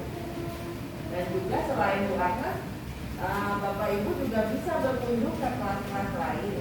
Mungkin pengalaman guru yang satu dengan yang lain ada yang positifnya yang bisa kita ambil, ya. Kita dapat saling belajar. Itu saja. Mungkin secara umumnya saya menilai apa yang disampaikan Bu Agnes itu ada banyak pembelajaran ya. Saya juga merasa saya ada di posisi ini sebenarnya. Emang saya itu orangnya pemukul. Iya, sampai sekarang. Jadi saya nggak mau repot orangnya. Ketika saya lagi ngajarin satu anak tentang luas lingkaran, mengelilingi lingkaran, yang sudah berkali-kali saya jelaskan, tapi masih aja tetap R kecil sama R besar dia nggak bisa bedakan. Nah, terus ada satu anak bikin ulang mulu, sehingga nggak konsentrasi saya ngajarin ini. Akhirnya kamu buka buku, silakan tulis. Saya tidak bisa tertib ketika ibu guru sedang menjelaskan teman saya. Sampai satu halaman. Sejak itu anak-anak takut. Jadi setiap saya ada kegiatan lain, saya tidak bisa tertib begini-begini. Satu halaman pokoknya. Mereka melakukan memang Bu, jadi diam memang. Tapi sejenak doang tertibnya. Rasa takut yang timbul. Karena ya itulah yang penting, saya bisa konsentrasi kepada temannya itu dan yang lain bisa tertib. Dan membuat rasa merasa bersalah ya, itu seringkali saya lakukan. Ya jadi anak itu akan menyadari apa sih kesalahanmu, ayo sebutkan. Nah mereka menyebutkan begitu ya, supaya dirubah. Besok jangan lagi begitu. Jadi itu kan salah. Jadi besok jangan begitu lagi. Begitu. Lalu saya akan memantau kesalahan mereka diulang lagi nggak ya? Begitu ya, Bapak dan Ibu. Ya semoga apa yang pengalaman ini yang jelek bisa kita ubah sedikit demi sedikit ya. Memang sulit kalau kita belum mengalami pelajaran di dalam guru penggerak. Ini hanya sebagian kecil yang Bu Agnes sampaikan. Saya berharap Bapak dan Ibu kita gali terus apa yang ada di dalam Bu Agnes yang sudah dia pelajari sebagai guru penggerak. Yuk kita sama-sama bergerak ya. Ya Bapak dan Ibu, ini pengalaman saja. Bahwa dulu ketika saya ngajar kelas 6, saya pernah dilarang ikut pelatihan sama kepala sekolah. Alasannya apa? Ibu ngajar kelas 6, materi harus banyak, jadi tidak mungkin sempat. Waduh, sejak itu saya deg banget. Saya pengen kalau saya jadi kepala sekolah, semua guru harus ikut pelatihan. Nah, itulah makanya saya gembar-gembor ini guru penggerak. Semua harus ikut, tanpa kecuali. Jadi besok ada pendaftaran angkatan 8, semua wajib ikut daftar. Coba, masalah lulus tidaknya itu persoalan belakang. Pengalaman ibu mendaftar itu akan menjadi pengalaman yang berharga untuk ke depan. Hari ini gagal, besok pasti berhasil. Terima kasih ya Bapak dan Ibu. Siap Bu semua. Nah ini paling super. Super sekali sharingnya Bu. Ternyata betul, tidak hanya saya saja yang berada di posisi itu ya Bu, tapi sebagai ibu, sebagai kepala sekolah pun mengakui. Dan ibu bapak ini guru penggerak, muaranya adalah jadi diklat kepala sekolah dan pengawas itu sudah tidak ada. Tapi sejujurnya ketika pada saat waktu Bu Sondang minta, waktu itu kan pertama kali ya Bu, region DKI itu dibuka di angkatan 5. Bu Mimah yang pertama kali daftar ya Bu. Karena Bu Mimah lah, jadi semuanya kita ikut Bu, ya kan? Nah kita coba, betul Bu. Wajib ikut, waktu itu Bu Sondang udah pantau tuh siapa yang udah di checklist, yang udah daftar di checklist, Bu Remina, Bu Dian. Nah terus, tapi saya pada saat itu Bapak Ibu, saya jujur, saya tidak terpikir bahwa ranahnya ini adalah kepala sekolah atau menjadi pengawas. Karena sejujurnya bagi saya kalau untuk pelatihan itu bukan endingnya yang penting, bukan sertifikat apa yang bisa saya peroleh dan bisa saya terapkan. Nah, Bu Sondang tadi ternyata sudah sampai di tahap perfeksi yang luar biasa, karena menyadari bahwa kita salah itu tidak gampang, bahkan terbuka di depan orang itu tidak gampang Bapak Ibu. Saya pun malu, saya juga mengakui diri saya penghukum di depan Bapak Ibu sekalian, karena sejujurnya ketika itu banyak menggoreskan, oh iya juga ya waktu itu saya pernah menghukum si ini, terus anaknya gimana sekarang di kelas ini, mudah-mudahan dia nggak inget deh sama, jadi akhirnya ada penyesalan di sekarang ini begitu. Nah, Bu Sondang tadi kan menyatakan bahwa di posisi pembuat merasa bersalah, itu kan sempat besok jangan diulangi lagi. Nah, disitulah Bu poinnya, di mana posisi pembuat merasa bersalah dengan restitusi itu berbeda. Ketika direstitusi, ketika kita menyadari si anak ini menyadari kesalahannya apa, kita memfasilitasi dia, kamu sadar nggak kesalahannya apa? Yang buat niat adalah anaknya Bu. Jadi bedanya di situ. Yang buat niat adalah siswanya, peserta didiknya. Kita hanya menuntun mereka supaya setelah ini apa yang akan kamu lakukan. Cuma ya memang perlu proses Bu, sabar. Dan Bapak Ibu, di forum-forum yang saya lakukan untuk guru penggerak ini, semua bilang, Bu, kan kepala sekolah saya nggak paham Bu kayak gini-gini. Maaf ya Bu sebelumnya, tapi menjadi satu paradigma betul, karena kan kita selama ini nggak ada pencerahan seperti ini. Kita selama ini tidak menjiwai dari filosofi pendidikan menurut Ki Hajar Dewantara. Tapi ketika ini sudah dibukakan, maka saya juga berharap Bapak Ibu juga bisa terbuka. Bu Sondang selaku kepala sekolah juga menyadari ada kekurangan selama beliau menjabat sebagai guru. Juga mungkin pada saat ini menjadi guru lagi ya Bu, masih ada kekurangannya. Nah, berarti itu artinya apa? Tidak ada proses yang langsung terjadi. Nah, ini adalah salah satu yang menurut saya bagian penting dari perubahan paradigma kita, menuntun murid mencapai keselamatan dan kebahagiaan setinggi-tingginya sesuai kodrat murid. Jadi sesuai kodratnya. Kalau memang nggak bisa di matematika atau bahasa Indonesia atau bahasa Inggris, ya sudah, kita usahakan yang terbaik dengan cara beragam sumber yang terbaik sesuai gaya belajarnya anak. Jadi itu yang dibilang menuntun, bukan menuntut ya, kamu harus 90, kamu bisa di 90 kok.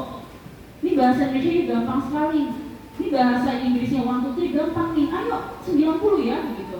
Nah itu yang membuat saya di sini belajar untuk oke, baik, dia sampai di levelnya segini. Nanti di sesi modul kedua ini adalah sesi 1 Bapak Ibu, modul di mana filosofis pendidikan menurut Ki Hajar Dewantara.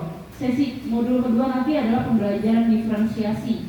Nah, jadi pembelajaran diferensiasi itu adalah menyelenggarakan pembelajaran sesuai keberagaman murid dan semua murid dapat belajar mengikuti dengan bahagia pembelajaran itu dengan beragam sumber, dengan cara strategi yang tepat, dengan penilaian. Jadi penilaian menjadi poin penting dari pembelajaran diferensiasi juga.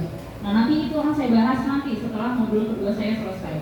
Jadi Bapak Ibu, dari sini modul pertama saya berharap saya dapat membuka cakrawala berpikir Bapak Ibu.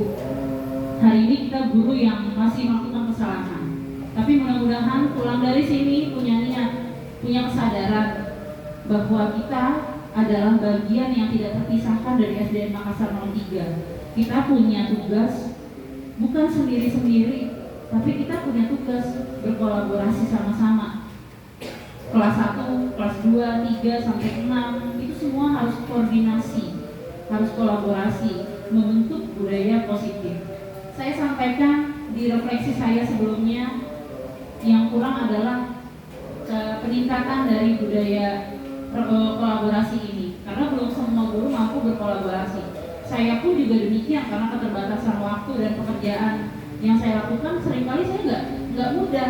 Akhirnya itu sering terjadi kayak, Bu ini belum ada ya, Bu ini belum ada. Nah, ternyata kalau saya kurang kolaborasi. Jadi saya pun mohon maaf Bapak Ibu, sebagai calon guru penggerak saya juga masih ada banyak kekurangannya. Tapi mari, seperti Bu Sonang katakan, dan Bu Sonang sudah memfasilitasi, seperti contohnya supervisi antar teman. Itu penilaian antar teman, mengambil positif dari teman yang lain. Nah, saya yakin semua sudah melakukan, hanya tidak semua ya Bu, tapi semuanya sudah melakukan, saya yakin. Nah, dan itu sudah menjadi satu langkah awal untuk menilai bagaimana pembelajaran. Nah, setelah ini mari kita tingkatkan lagi iklim budaya positif di lingkup sekolah dengan melibatkan orang tua, dengan melibatkan peran serta masyarakat sekitar. Nah, yang kita gaungkan sekarang adalah pencapaian proyek pembelajaran kita ya Bu. Namun yang seperti saya katakan di awal, kalau bisa kita membentuknya bukan sekedar proyek yang menjadi produk. Jadi bukan hanya benda, tapi juga ada karakter di dalamnya yang dibentuk. Nah, itulah yang paling penting dari kegiatan ini, perubahan paradigma Bapak Ibu sebagai seorang guru, dan juga hasil output yang kita bentuk. Kita sudah tahu visinya sesuai visi sekolah. Jadi apa yang kita lakukan semua sesuai dengan visi sekolah yang sudah Ibu Sondang share lagi kemarin sore. Dan saya pas sekali Bu, saya nggak perlu minta untuk kemarin Bu, iya Bu, ternyata sudah makin diperbagus lagi. Dan saya dalam hemat saya visi itu tidak mungkin terjadi perubahan dalam setahun, tapi kita tidak boleh pantang menyerah untuk berproses begitu Bapak Ibu. Baik. Ada lagi mungkin Bapak Ibu yang terakhir tanggapan atau pertanyaan?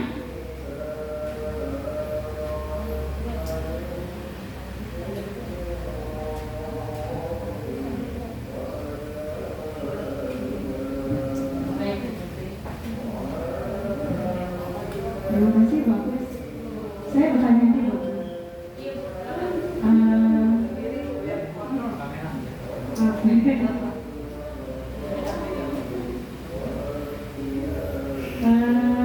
Saya itu masuk ke yang mana ya? Saya selalu biasanya di awal pembelajaran, di awal kelas, ya, di awal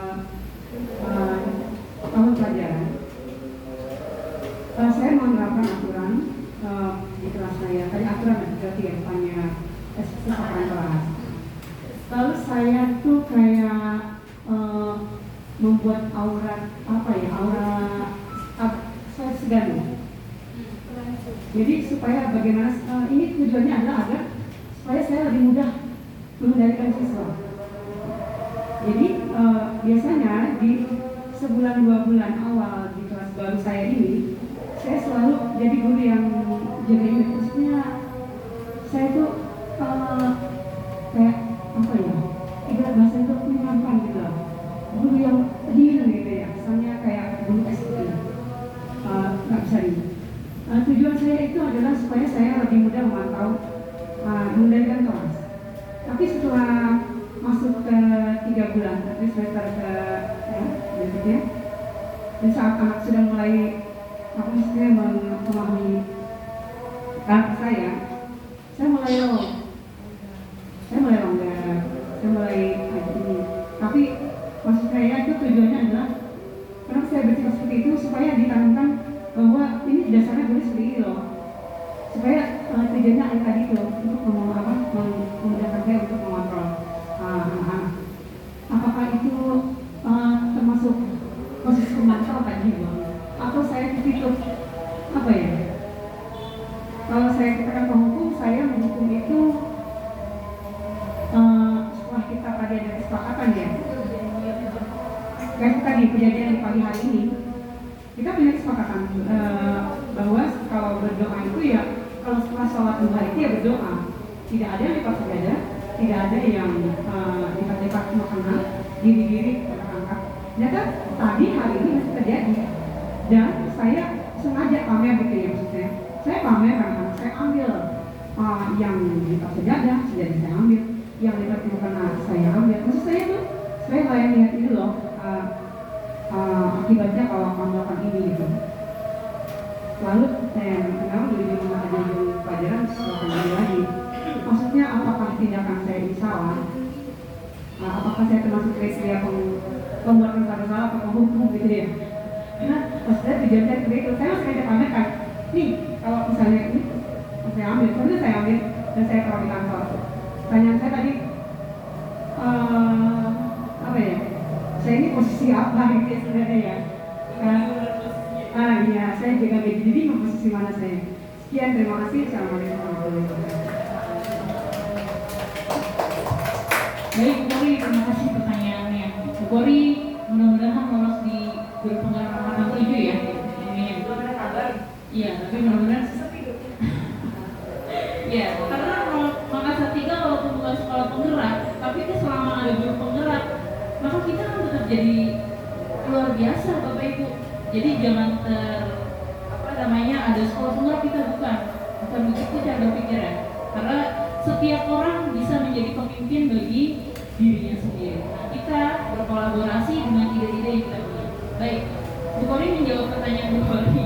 Sebetulnya saya bingung ya Bu, kalau refleksi kan buat diri sendiri ya. Kalau hari ini Bu Kori refleksinya dibagi, ditanyakan. Baik, menurut Bapak Ibu Bu Kori posisinya di mana ya? Di semua tempat ada Bu Kori. Oke, menurut Bu Esra di sebuah tempat. Menghukum bisa. Cuma kalau dari cerita Ibu Kori tadi kan belum dijelaskan ya Bu, maksudnya merasa bersalahnya gimana atau penghukumannya bagaimana gitu tadi. Tadi Ibu bilang awal sudah buat aturan, terus membuat aura bahwa itu anak-anak tuh harus ibu mau disedani. Bu Wiwi ya, Bu Wiwi kan di awal teman kalau tidak aku mintakan image. Boleh jaga image dulu. Iya. Boleh jaga image, Bu. Jadi menunjukkan wibawa dulu. Saya masuk ke bawah. Saya bergaul sekali di awal. Tapi di sini-sininya begitu aku sudah mulai enak, saya akan melakukan sampai akhir pelajaran. Cukup strength dengan aturan ya Bu berarti? Iya. Nggak boleh melanggar sama sekali? Lihat juga. Oke. Saya misalnya di saat ada anak melanggar, saya tanya kenapa dia, lalu saya akan pelajari latar belakang, kode fisik kan. Sekarang kan luar biasa ya sama saya lelah tiap hari dan tidak pernah nggak marah sama dia. Setiap hari mesti marah. Hari ini saya terbiasa dengan saya hanya menatap dia. Kalau dia melakukan hal yang saya dengan pasrah, saya mau ngapain lagi? Apa yang akan saya katakan sama kamu? Sampai saya istighfar. Menginginkan diri sendiri, kan? Jadi saya pelajari dia. Dia tiap hari dia kesini untuk makanan yang dia makan, kayak gitu. Jadi sekarang ini saya kayak mencoba memahami lah dia apa sih gitu, gimana, kenapa. Jadi sebenarnya aku menghukum itu lama-lama kayak aku Ataya itu luar biasa. Apa jadi aku juga lelah dengan Ataya, tapi aku bertanya dia sama saya karena aku lebih suka simpati kayak gitu. Oke. Kalau saya jadi restitusi itu adalah bagaimana kita memperlakukan siswa itu. Jadi kalau misalnya tadi kan masih kurang spesifik ya Bu, tapi lebih ke pemantau ya Bu Kori ya. Lebih ke pemantau. Itu pemantau. Jadi kalau masalahnya tadi tidak terlalu dijelaskan kalau membuat menghukum sebagaimana, terus kemudian kalau merasa bersalah tadi kan nggak ada peristiwanya. Paling tadi yang saat pagi ini kan anak-anak yang sholat ya. Ya itu ketika melakukan ibu memantau, dia tidak sesuai dengan aturan yang ada. Dia harusnya pada saat sholat itu dia masih harus duduk, dia sudah beresin mukena, sudah melipat gitu kan Bu. Akhirnya ibu ambil kan mukenanya.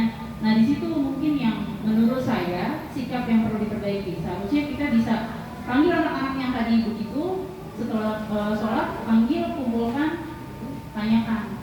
Jadi di situ terjadi komunikasi, kan di sini memperbaiki. Kalau begitu kan tadi ambil, berarti dia udah tahu salahnya. Tahu nggak salahnya apa, jadi malah nggak tahu. Malah tahu. Tadi saya ambil, pas mereka ngambil kembali. Ibu tanya lagi. Tanya, Iya. kamu tahu kenapa saya ambil? Kamu tahu kenapa saya ambil? Ada yang nggak tahu, dua orang laki-laki nggak tahu, ya kan? Oh iya tadi kan. Iya. Dua orang laki, tapi yang perempuan semua nih, yang perempuan. Kamu tahu kenapa saya ambil bukan kamu? Iya Bu, karena saya tidak berdoa. Nah, yang sering kurang lengkap dari segi tiga restitusi yang dilakukan Bu Kori itu tadi, tahap 1 2 sudah betul. Jadi mereka sudah menyadari kesalahannya. Pertama, ya sudah nggak apa-apa berdua salah. Yang kedua, apa kesalahannya sudah dijelaskan Bu Kori. Tapi tadi sama seperti Bu Sondang, ketiga tahapan dari membuat keyakinan supaya tidak mengulangi lagi itu harus berasal dari siswa sendiri. Jadi ketika sudah di tahapan ini, jadi keyakinan kelas apa yang kalau kita sepakati, nah itu yang buat adalah sendiri Bu. Kita hanya memfasilitasi dengan pertanyaan ini, dorong mereka dengan pertanyaan-pertanyaan ini. Kamu ingin menjadi orang yang bagaimana besok? Nah, bagaimana cara memperbaiki gitu Bu. Kalau tadi kan besok jangan diulangi lagi, berarti kan kita lagi yang masih jadi pengontrol. Dan ternyata bagian ini menunjukkan bahwa kita masih berada di ranah iya, ilusi kontrol ya Bu. Lagi-lagi di ilusi kontrol. Dan saya mengakui, saya yang sudah belajar segitiga restitusi memang baru beberapa bulan, tapi ini yang paling membekas selama saya mempelajari modul 1 selain filosofinya Ki Hajar Dewantoro. Dan ternyata ya ini Bu, yang membuat perubahannya adalah siswa itu sendiri. Nah itu yang mungkin kita mendorong kepemimpinan murid itu adalah dengan cara ini. Jadi meyakinkan mereka adalah pemimpin bagi diri mereka sendiri. Dan bagaimana mereka bisa membuat keputusan yang bertanggung jawab untuk mereka perbaiki di kemudian hari. Nah itu yang mungkin kita belum asah Bu. Nah itu aja Bu. Jadi kita bisa saling mengingatkan Bapak Ibu. Terima kasih sekali Bu Kori sharingnya. Nah super sekali pokoknya. Ya.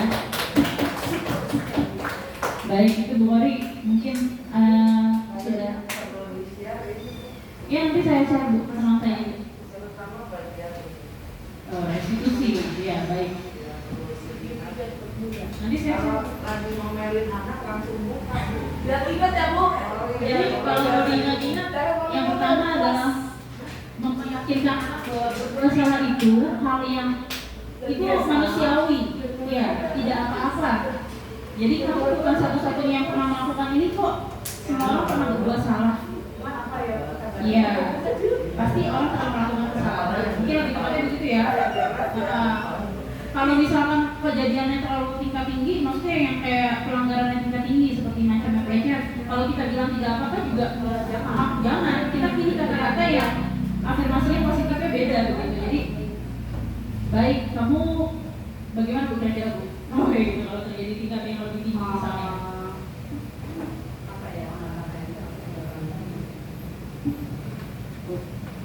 Ajin atau Bu Alin? Bu Alin? JGP Angkatan 8. Kembalikan ke agama ya. Kita akan kembalikan apa yang sesuai dengan agama yang dianut. Kita bisa kembali ke dalam agama kita, ada kebaikan kita, kebaikan dan kejahatan. Ya baik, berarti kalau kayak itu juga tetap baik. Kali ini kamu sudah bagus menyadari kesalahanmu gitu ya, karena sudah tidak. Oh baik, itu berarti ada divalidasi tindakan yang salah. Oh iya. Kalau untuk saat ini dia harus di stabilkan dulu kenapa dia salah begitu. distabilkan dulu. Kalau dia tidak apa-apa berdua salah, tapi bukan tidak apa-apa. Tapi ya, Setiap orang ada level Iya. pernyataannya. Jadi perbuatan. ya sesuai level perbuatannya juga ya Bapak Ibu. Jadi jangan dibilang kalau kesalahan ini tidak apa-apa salah. Ya nanti dia akan bilang tidak apa-apa terus dong kalau salah. Jadi kita harus pandai memilah Jadi kata-kata. dia bergerak bahwa kesalahan itu kalau untuk Iya. kesalahan yang ada fatal ya, Ya, nanti dia akan berpikir bahwa orang lain pernah juga melakukan hal yang sama. bahkan tidak juga. Atau kita bisa pakai kata yang kedua Bapak Ibu. Setiap orang pasti pernah melakukan kesalahan. Itu bisa lebih tepat. Nah, begitu. Setiap orang pasti pernah. Kalau untuk yang levelnya dia tidak bawa PR ya nggak apa-apa misalnya. Oh tidak apa-apa, setiap orang pernah melakukan kesalahan. Tidak apa-apa kamu berdua salah. Tapi kalau dia sudah di levelnya, yaitu misalkan kita tidak bisa tutup mata terhadap bullying dan juga pelecehan seksual ya Bapak Ibu untuk saat ini. Kita harus melindungi anak kita. Nah, inilah pertanyaan yang bisa dipakai. Ya ini yang lebih tepat. Begitu. Ya ini bagus sekali loh. Jadinya akhirnya semua tertarik mencoba segitiga restitusi. Mudah-mudahan pas lagi ada kejadian pelanggaran ya Bapak Ibu atau anak yang melakukan kesalahan, iya, jangan di emosi. Boleh di print Bu. Yang Boleh, Bu. Print tempel di atas. Kita lihat dulu apa ya kata-kata yang bisa Jangan kita kebingungan. Nanti saya printkan deh Bu. Bagian dulu ya sebelum ngomel. Segitiga.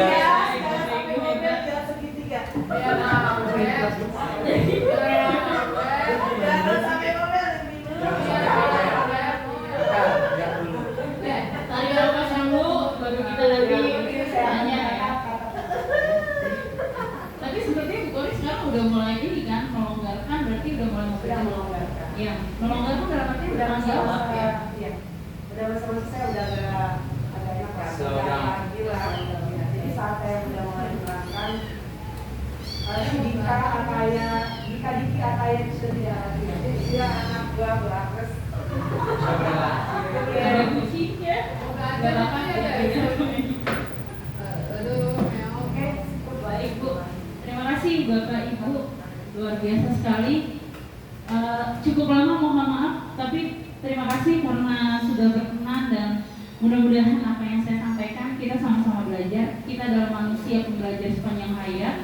Semoga tidak bosan-bosannya mengembangkan diri bukan untuk sekedar hasil akhir dari mana program itu punya keunggulan, tapi bagaimana kita menghidupi prosesnya, bagaimana kita bertumbuh, berubah dari apa yang menjadi refleksi kita harian. Nah, lagi-lagi saya tekankan, refleksi menjadi poin penting dari setiap perubahan paradigma berpikir ini, menjadi fondasi.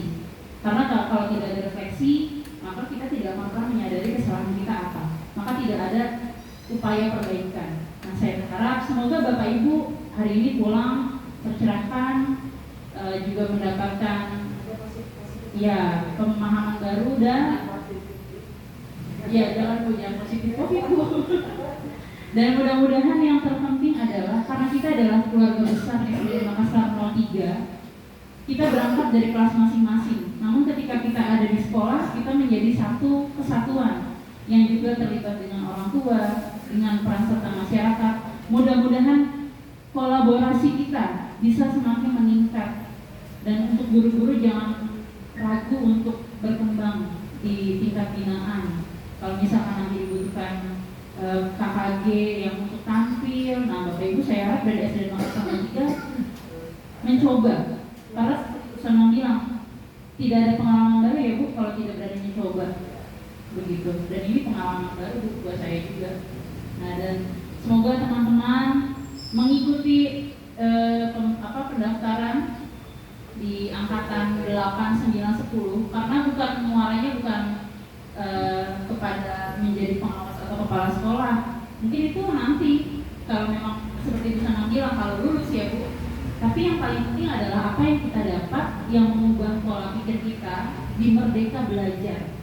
Dan semoga kita bisa menjadi guru yang merdeka, yang membahagiakan sehingga ketika di kelas anak-anaknya juga senang sama kita. Jadi bukan karena senangnya sama Bu Yugi aja ya Bu tadi sebagai teman, nanti Bu Remina masuk, itu bukan teman aku. Jadi itulah, jadi kenapa kita harus menjadi pribadi yang merdeka, yang membahagiakan untuk bisa menyelenggarakan pendidikan yang juga merdeka belajar. Gitu. Semangat Bapak Ibu. Luar biasa. Baik, kita tepuk tangan dulu untuk kita semua. Terima kasih Bapak Ibu atas perhatiannya, atas sharingnya, atas kesediaannya untuk hadir hari ini. Saya mohon maaf apabila dalam penyampaian banyak kesalahan berkata-kata, juga ada sikap-sikap saya yang kurang berkenan. Semoga apa yang saya bawakan ini menjadi pencerahan bagi kita sebagai pendidik di masa sekarang. Semoga kita juga bisa mengikuti kodrat zaman ini. Nah, begitu. Baik, terima kasih Bapak Ibu. Selamat sore. Wassalamualaikum warahmatullahi wabarakatuh. Salam dan bahagia. Jawabannya dari saya salam dan bahagia, jawabannya salam. Salam dan bahagia. Maka Salatiga, oke.